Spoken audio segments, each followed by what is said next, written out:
So here I am in one of my mixed perennial beds, and this bed is in full sun. What I did with this bed is I really focused on birds and pollinators and wildlife. And I wanted to do that by bringing in some native plants. This is a native phlox here. And then also some other things that are going to get foraged throughout the year. So like this Rudbeckia herbstone, which is a great plant, an architectural plant. I'm about 6'3", and so you can see this plant's about almost 7 feet tall. In front of it is the heleniums here. Both of these produce a large amount of seeds for birds to forage on throughout the winter. So in the Intermountain West, when we get those cold winters, it really gives them forage throughout the year. And I don't cut these back until early spring. And the other thing that's great about having this mixed plant is you can probably hear the hummingbirds squeaking behind me. It's attracting all kinds of wildlife to the garden. So the next garden we're going to show you is that of Ray Yates and Debra Kroon. Their garden is just truly inspirational. It's an urban, suburban landscape, but what they've done is just organically created this wonderful place for birds and pollinators and local wildlife. It's really a sanctuary within an urban setting, just a really cool place. They also have a backyard apiary, which is also just a really neat aspect that you can add in your own yard if it's something you would like to do. They're really into organic principles as well, and so we're going to see that illustrated throughout their garden and when we're talking and interviewing them. I really hope you enjoy the garden as much as I did. Welcome to the Yakima Area Arboretum's 2020 Virtual Garden Tour. With our host, Jeff Ventroba, we want to invite you along as we explore 5 of the Yakima Valley's most intriguing and inspiring gardens.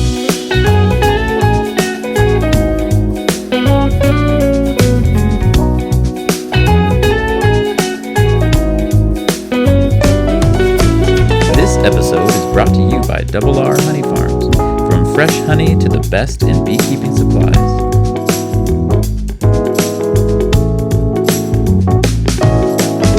So we're in the front of Debbie and Ray's garden, and I want to talk about a couple of things. One is that they don't have any lawn. They've removed all the lawn in this landscape, which is something that's really smart in our high desert climate. And what they've done is they've terraced it. They put a lot of ornamental grasses, and we're kind of standing in this bed of ornamental grasses with calamagrosis and Deschampsia. And it's just a beautiful effect through the garden. And you see all the different inflorescences through here and the light hitting them and the movement. Way more interesting than a typical sod lawn.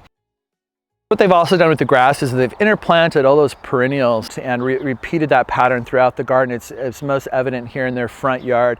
They've also used biennials as well, which will self-sow and come back from year to year. But again, if you deadhead your biennials, you may not get that second year growth and those new plants to establish in your garden. They've used also some natives here, like our native phlox, which also is just a great plant for the early spring and summer. The other thing that they have here that's really neat is they've organically created these entry points and exit points throughout the garden. And when you're looking at it broadly, you don't really see that. But when you get down into their garden and the organic nature of it, you have these little pathways, these little arbors. It's quiet when you walk. They've used an organic bark chips and wood chips to create this pathway, which is just soft under the foot and also for your ears. So we coming out here, kind of a little bit of a shaded garden with some trees over us, and we open up to this almost like a wildflower meadow. And you get the fragrance of the milkweed and the honeysuckles, and it's just quite spectacular in this morning light that kind of comes across and is just hitting the tips of the flowers. They have a lot of structure here, and a lot of times people think of meadow or wildflower garden, there's not a lot of structure, and they've actually achieved that quite well with the perennials. And again, that progression from early spring all the way through till fall, giving those pollinators something to eat and an energy source throughout the year.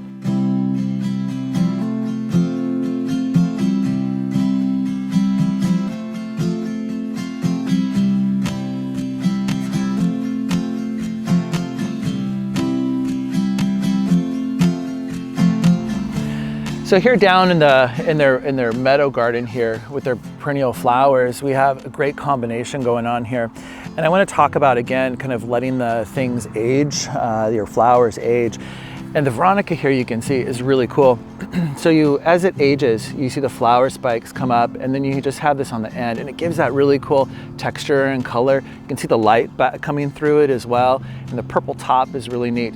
After this is done blooming, you could do a couple of things. You could leave it for a while, let it go to seed, or you could shear it back. And when you shear it back, you'll get another flush of blooms later in the year. And then if you look at the tops of these too, it's really neat because it actually matches perfectly with the lavender down at the edge of the wall, which is also great. And then you have the Gara coming up in between them with a different texture and the lightness of those flower spikes. In front of me here too is Mexican hat, and it's a cool plant. You can see it's kind of like a cone flower, like the echinacea. And what happens is you get this cone that starts here, and then you get these flower petals that emerge from around this. This is a really cool, light, airy plant that will give you that movement and kind of just meld in with the rest of the perennials around you. So one of the things I want to show you is a great tip, gardening tip that they've done here. And if you have a big expansive garden like this and you're planting perennials and you have some new additions to make, they're obviously going to be a lot smaller, and the other ones can be a little thuggish as they get up and get established and get growing. So what they've done is they've actually used landscape markers that they use for irrigation or for wiring, and they place them where their plants are, so they know as they grow that they may need a little extra water, they may need a little extra love through the season, and to kind of keep some of the other more established perennials back a little bit so they have a chance to get established in your garden. So really cool tip for you guys to use in your own garden. So here on my right is actually a sagebrush, and what they've done is they've integrated this into their meadow. Sagebrush is actually great for pollinators as well, and local wildlife as well as pollinators and insects. So it's an important part of the ecology of this area. Also here on my left is honeysuckle, and if you guys could smell this, the olfactory sensation of this is just amazing. If there's a way to get you to be able to smell through the camera, I would want you to smell this. It just is filling this whole bottom area with that really sweet honeysuckle scent. In front of me, we have another area of the wildflower meadow. And one of the cool plants here is this Olenthera, or evening primrose. These huge yellow blooms. And this is a plant that has quite a bit of diversity. Really quite an impressive, beautiful, delicate plant that's really tough as nails. So sometimes when you see these delicate things, don't be afraid to incorporate them into your landscape. The crocosmia is another great thing to have if you have hummingbirds in your garden. And this is just emerging. And this is a cool architectural plant as well, with these upright, sword-like leaves. And even the flower buds, as they emerge, they have this just really neat flame appearance on them that goes from yellow to red. And this is repeated when the flowers open. And this also will bloom in the heat of the summer here in our high desert climate. So in front of me here we have penstemons, and penstemons are a great plant for Intermountain West or just any really dry climate. There's some native varieties to the Yakima Valley. These are cultivars here, fantastic for those bees and pollinators that we have in your landscape. And then the yarrow that's surrounding this, and the gara. And this is another type of gara. This is a naturalized variety. It's a hybrid that she's created in her own garden by letting things age. And this one actually has white flowers that start out pink. So this is another really cool example of what you can do with different types of flowers in your garden.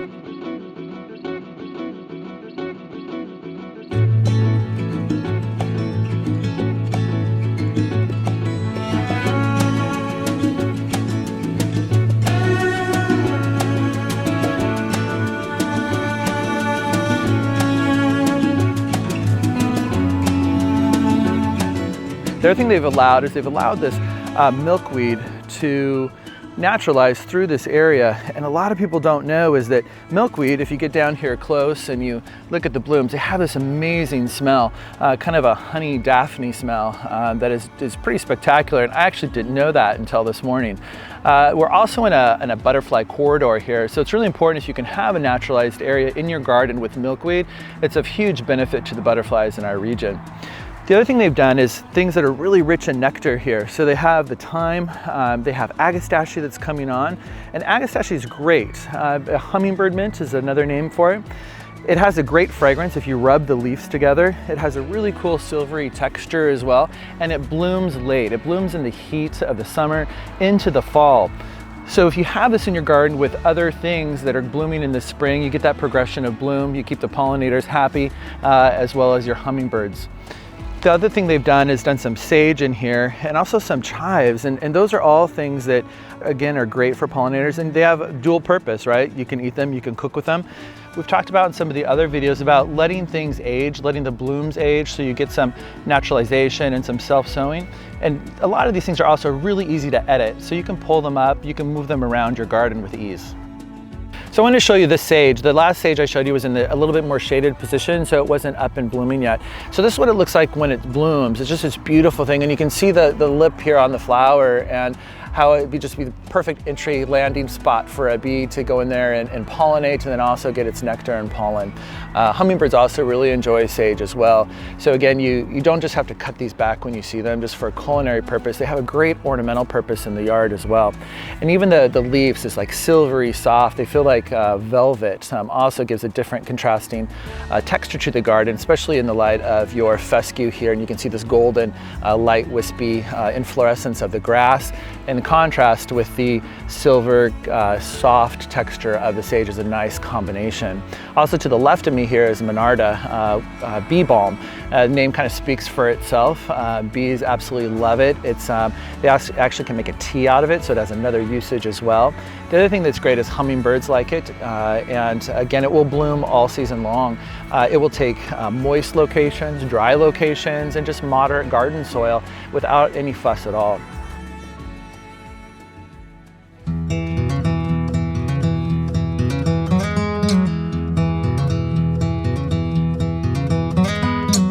Daisies blooming, sundress swaying in the breeze. Can't stop staring. You've put a spell on me, and I hope that you never decide to set me free. So here we kind of have a little bit of a hillside garden that they've sloped down into the wildflower meadow. And again, using that tapestry and texture, the different sedums and thymes, the coreopsis down here, which is great, some volunteer milkweed, and the lavender. And then as we leave this area, she's used this Lancera, which is a shrub honeysuckle, and this holly as ways to kind of create that entry-exit point. Another thing I need to point out too is this really cool air exchange that they've used, and they just put it down here on the ground, and it's actually a great little feature, artistic feature to the garden. It works perfectly in this setting. And then as you can see too, the miscanthus here that we're approaching in that backlit light, and the movement and the breeze is also something that's just a really great aspect for the garden. The other thing I want to talk about too is transitioning your space, and what Debra and Ray have done in this area of their garden is just brilliant. They've taken this meadow that we talked about before, and then they've slowly changed the size of the plants to kind of blend into the shrub border, and they've used like this miscanthus here as a great plant to use to do that. Willow is another option for you as well in kind of a wildflower garden like this, and then the calamagrosis in front of me too. Those are all things you can do to kind of bring that size up and that shape up to where you get into that shrub border that we're about to go into as well. They started this with this beautiful evergreen rosemary ARP, and ARP is a really hardy rosemary, amazing fragrance when you walk through it. So place it by a path. It also has a really beautiful blue flower that's great for the bees. She's also included some borage here in the garden. This is an herb as well with these great blue flowers, so contrasting those colors. There's even some Caryopteris. Caryopteris is another great late season plant that gives you a great smell to the foliage, a great bright blue flower that will go all the way into the winter. And then once we get a hard frost, it kind of dies back, but the seed pods on there are beautiful in the winter. They'll get this kind of hoarfrost on them, and backlit with that low winter light is quite a beautiful effect. And then behind me here we have a lace leaf elderberry, and again moving for those colors and textures as well. That cut leaf is just a really cool texture, and then the smell of the elderberry. The flowers themselves are great for pollinators, and birds love the berries, so another thing to include in your landscape. Now, you wouldn't really think of using a hydrangea in this landscape, but it actually works very well here. This is a hydrangea paniculata, and they'll grow in full sun. They have a great color, and if you look at the stems during the growing season, the stems come out this red color, which contrasts with the green. These inflorescences, they form these cones of flowers that start cream and will mature to a beautiful blush pink throughout the season. In the wintertime, that also gives them a great architectural effect. So remember, don't deadhead those and enjoy them through the winter. The other great thing about paniculatas is they bloom on new and old wood. So in our Zone 6 Intermountain climate, a lot of times we'll get a really early or late hard freeze, and the plant can actually die to the ground. But the cool thing about paniculatas is blooming on new wood, you'll always get those blooms, which you may not get under macrophylla type of hydrangea. So So the other thing I want to talk about is vegetable gardening in a landscape. You don't necessarily have to have a formal vegetable plot. There's always room for vegetables to grow, and you can actually underplant some of this too, which is what they have done here. Here's their tomato trellising that they've done, and they look beautiful, especially this early in the season. They also have some other things planted underneath. They have some volunteer sunflowers coming up, and they actually have some strawberries over here. They have a little bit of Pollinator that's coming up, and so it's just a really great little spot here for gardening, and this can be achieved anywhere in any landscape. They've also created this really nice area of shade here, and with this tamarisk being kind of the focal point, they actually brought this from their property down in the Columbia Basin, which is pretty cool. And it has that, you know, kind of desert effect, light, airy foliage. Gives you filtered shade, which is nice because you can actually grow quite a bit of stuff under filtered shade. Over here too, you have a little grove of Cornus moss, and that's kind of an underrated plant in our valley. And something that grows really well in the Intermountain West. It has a really bright early flower in the spring, and sometimes blooming as early as February here in Yakima. And then throughout the season, it just has a nice shape, and then it gets these beautiful red long berries that the birds just love, and gives them a food source throughout the fall and into the winter.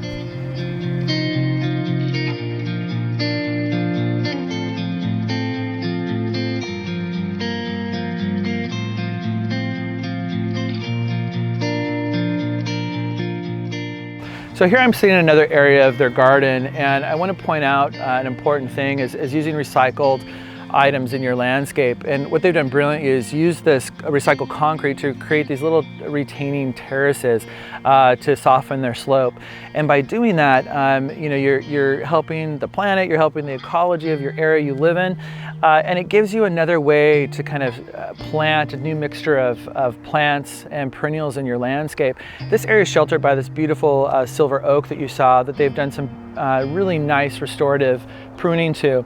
And in this spot, because they get this filtered shade, they're able to do a lot of different things with this space. They can have the geraniums here, Roseanne, they have some oregano, they have the Veronica, they actually have hellebore in here, which is great too. And again, there's something going on here. If you look, probably all summer long, they have the Oenthera, the evening primrose that they did. They have some mondo grass, and even some daylilies that are just a really spectacular, neat meshwork that they've created using recycled materials in their landscape.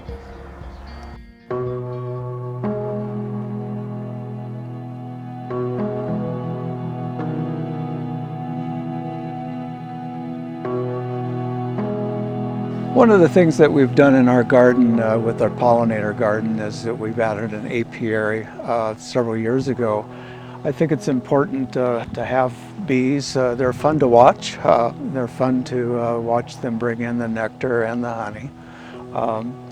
These are two hives that we have. As you see, the top box here is where they call the honey super. We collect the honey there for our consumption, but the bottom two boxes is honey that the bees will use for their feed and for their brood. And that's important for them for the winter survival also. But this is it's a fun hobby that people could get into. I don't think neighbors around here really realize that we have the bees because I don't think they're a bother. If you live in the city of Yakima, you need to kind of check to see if there's any ordinances, but here in the county there really is none. You just have to kind of keep it away from your neighbors the best you can, and as you can see, we have a fence here that kind of shields it from the road. And where I'm standing or sitting right now is kind of their flight pattern, that they go out, then they actually go out that way too to pollinate. I think it's important on a pollinator garden is to have a variety of plants that bloom throughout the season. During the year, the first thing that you'll see around is dandelions. People think it's a weed, but dandelions in the spring is probably the major nectar source or feed for the bees. Then the milkweed kind of comes in later and provides a real nectar source for them, and also pollen-bearing plants. Now, during the fall, there's very few plants that provide nectar for the bees, but in the alley here we do plant rabbit brush, and rabbit brush is one of those important plants that do provide butterflies and also bees nectar during the fall. I think it's important for the bee population to really assess how you use pesticides or try to eliminate pesticides. You can kind of use natural, kind of organic that does not bother the bees. If you do use herbicides on your plants, which I discourage, but try to do it early morning before the bees are really out collecting pollen and nectar, and that'll kind of keep their population going. The Central Washington Beekeepers Association really does help a lot of the home apiary people, and to get involved in bees for maintenance, I go into the hives probably every 14 days. I don't want to bother them too much, but I go in there just to see how they're doing and kind of assess the population there for the bees, and to kind of maintain a good population in the hive for their success and survival. The first year that we had a hive, we only had one hive, and we were surprised that we had 3.5 gallons of honey off of it, and that was collected in the fall, probably around September. Off the top box here that you see, like I said, it was the honey super. The next year, the hive did not survive the winter, so we did not collect honey that next year on another hive. We wanted more of a population of the bees. So you can look at honey or beekeeping as either a pollinator source strictly, or to collect honey. Some go into it to just have the beehives there for the pollination. The honey is the source of food for the bees. So, us humans kind of, tap off of that, of course. What I did not know before getting into beekeeping is flowers produce both pollen and nectar. Pollen is the protein source for the bees that they feed the new bees, the brood. And yesterday here we saw a lot of yellow pollen coming in. And it was basically from the helianthus plants that are behind me here. But the nectar is their energy source. But both is needed, and some flowers produce more nectar and others are more pollen oriented, but both are important to the bee population.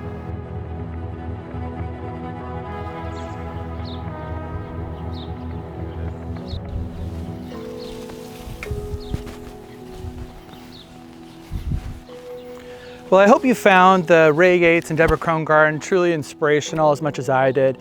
Just a really great organic principles to gardening and bringing in the wildlife into their landscape. And in fact, next to me, I'm standing next to this hyssop, and it's just covered with European honeybees, hoverflies, mason bees, and bumblebees. So you can kind of leave those things in your garden, find some place for them. You can even grow that in a pot. I want to thank R Honey for sponsoring this episode. It's a great way to support our local community, so check them out. Also, go to our YouTube channel and hit that subscribe button.